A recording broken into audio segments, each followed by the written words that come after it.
Yo, what's up, everyone? How is everyone doing this morning? Welcome to a brand new format of Unfucking Your CX podcast. Ultimately, I'm pretty excited. I got a lot of feedback after my LinkedIn Live session last week from many of you who said, man, I would love to join you live. And so ultimately, what I would love to do is I don't know if you want to call it a rant, but I do have an episode that I am going to record with everyone live. But what I also want to do is keep this very, very interactive for many of you who did decide to join. So, what I'd love to do is for each and every one of you to put into the comments who you are, what your current role is, and why you decided to join this morning.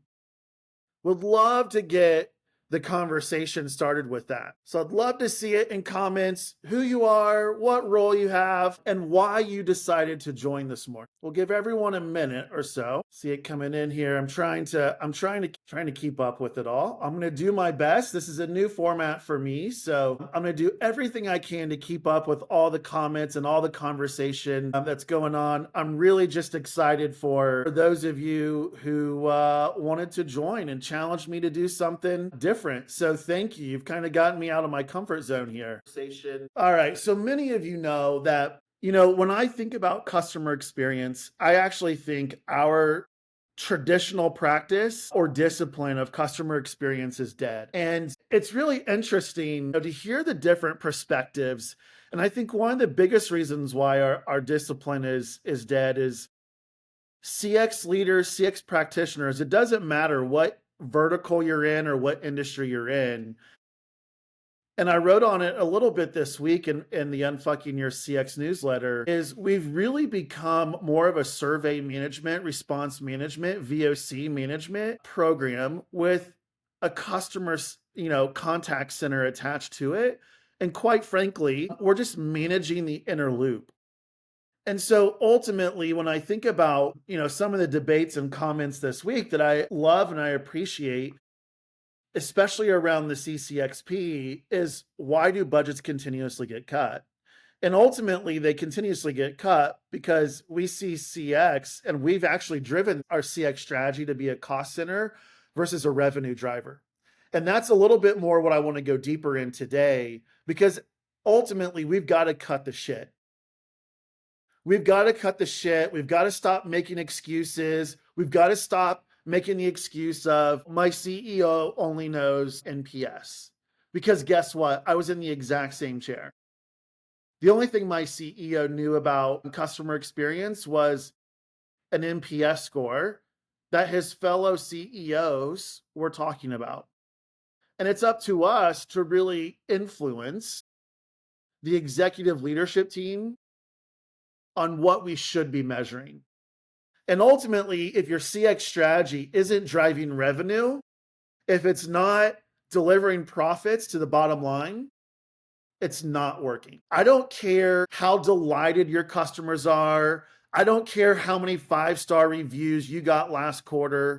If those customers aren't spending more, staying longer, and growing your business, then quite frankly, all you got is a feel-good initiative that really isn't paying the bills. And yet, most CX leaders out there are still treating CX like a hobby instead of a true business function. And I know that's really hard to hear, but ultimately, it is the truth. Because let me tell you what I've experienced. So, not just in my time of being part of different networking groups, but just at my time of leading retail globally at Medallia, there's so many CX leaders out there running around tweaking survey designs, obsessing over their response rates, and then also gaming Google reviews like their job depends on it.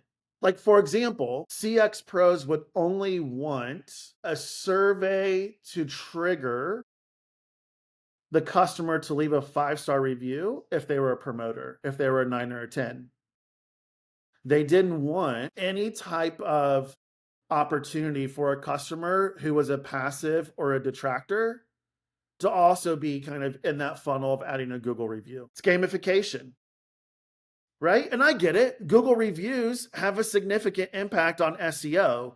Google reviews have an impact on paid spend. But you know what customers also want to see in Google reviews? They want to see times where customers struggle. They do want to see the negative feedback. When all they see is positive feedback, quite frankly, they think your organization is gamifying it, and they want to see how well you respond to negative feedback. I mean, I've seen CX teams spend hours rewording a fucking CSAT survey so they can get more tens. I mean, get the fuck out of here. Like, why are you wasting time on all of that when you can be focused and working on generating revenue for your company? And that's what we're unfucking today. Because the best CX leaders that I know, they don't give a shit about vanity scores. What they care about is driving revenue. What they care about is driving profit through operational efficiencies. What they care about in their North Star is customer lifetime value, not NPS. I mean, I'll never forget this time. When I first started leading CX at Aaron's, I was sitting in this exec meeting and I felt really good about the work that the team had been doing. We improved customer satisfaction. Our NPS was up. We had helped the contact center shorten response times. We were teaming up with our marketing team and we started to launch this personalization strategy. And so we were reporting out on it. And I'll never forget when our CFO, Steve, looked up and he's like, this is great. I just have one question. So how much money did all this make us? Because I don't see our average lease increase. So how much is this making us? And quite frankly, I had nothing. I had no response because I had been measuring CX all wrong. I had all the data that you could have wanted in that meeting on survey scores and feedback trends.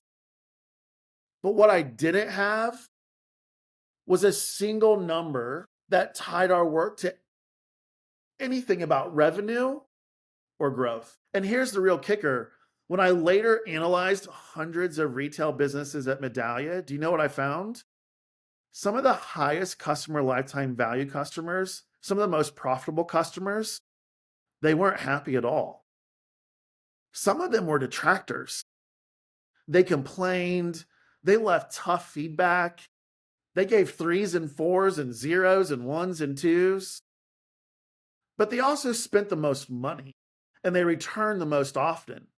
Meanwhile, some of the happiest customers, those promoters that you often hear of, the higher you increase your NPS, the more revenue that you will have, the more profitability you'll have. Well, guess what? These promoters, globally, they weren't always the most valuable. You had to spend the CAC on them. The CAC that was spent on them was the highest. Their time to repeat purchase was the longest. And quite frankly, they explored more brands.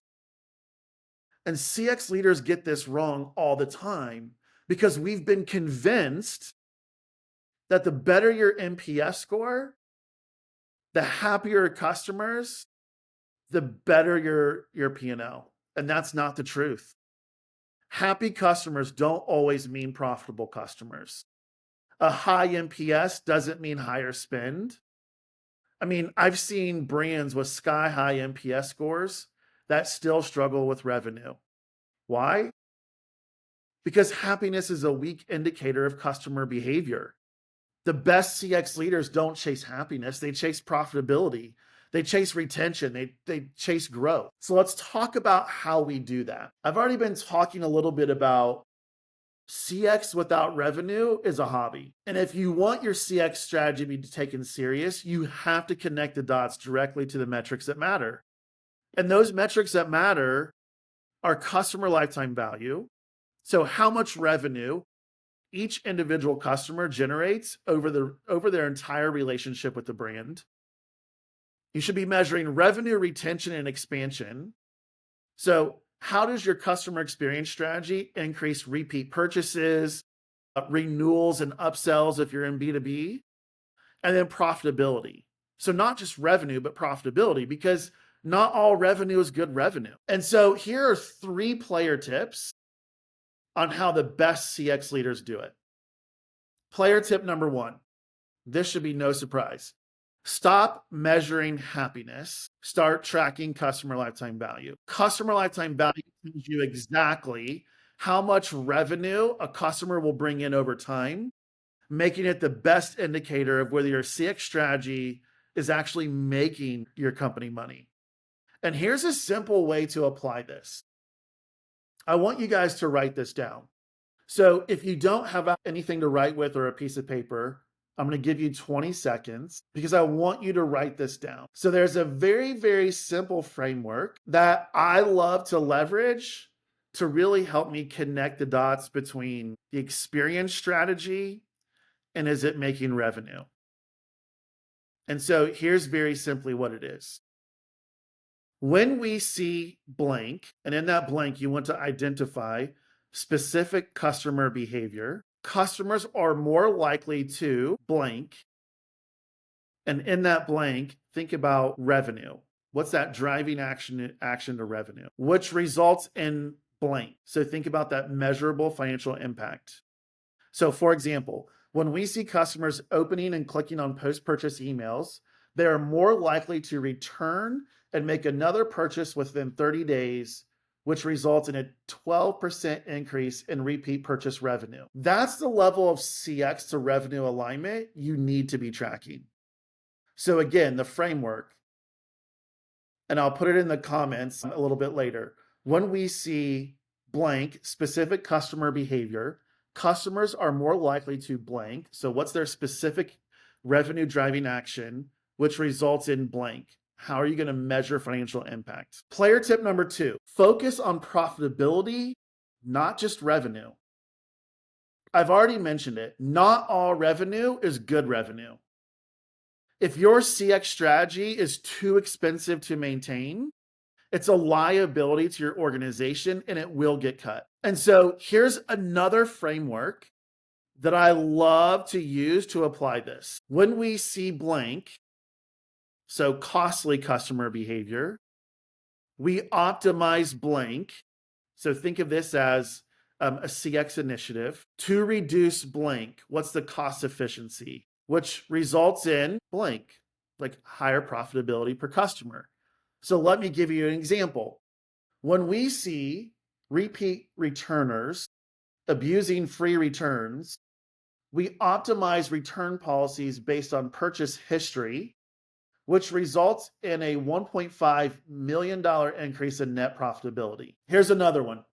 When we see low customer lifetime value customers overutilizing live support, we optimize service tiers to focus live support on high value customers, which results in a 10% increase in profit per customer. I'm really curious, as you are thinking about kind of these specific frameworks, and you're thinking about how you can apply these, what's sticking out to you the most? Like, is the aha moment, man, I haven't really been doing this at all, but speaking the language will really help me connect to the executive suite. Now, player tip number 3, tie CX to revenue growth. So let's be clear.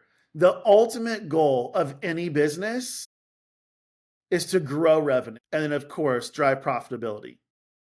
The best CX leaders understand that every CX initiative should be designed with this in mind. So here's one more framework that you could leverage to thinking about how you should apply this. When we see blank, so CX effort, customers are more likely to blank, which is a revenue driving behavior, which resulted in blank, increased revenue impact. So let me give you an example. When we see customers engaging with onboarding content in their first 14 days, they are more likely to renew their subscription for another year, which results in a 20% decrease in churn and a 3 million increase in ARR. Here's another one. When we see customers reaching 3+ purchases in their first 6 months, they are more likely to redeem loyalty rewards and increase their AOV, their average order value, which results in a 15% increase in customer lifetime value. What you'll notice in all those frameworks is I didn't give a shit about the vanity metrics. What we really focused on was customer behavior. So here's what you do next. You have to track the revenue driving behaviors. Identify what customer actions lead to revenue.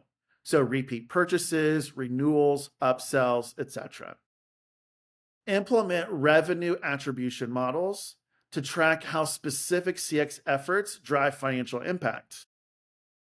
Make revenue growth your core CX KPI. Stop tracking NPS, stop tracking CSAT, stop tracking sentiment as your core CX KPI. Start tracking spend, track revenue. Your North Star should be customer lifetime value. So here's my challenge to you.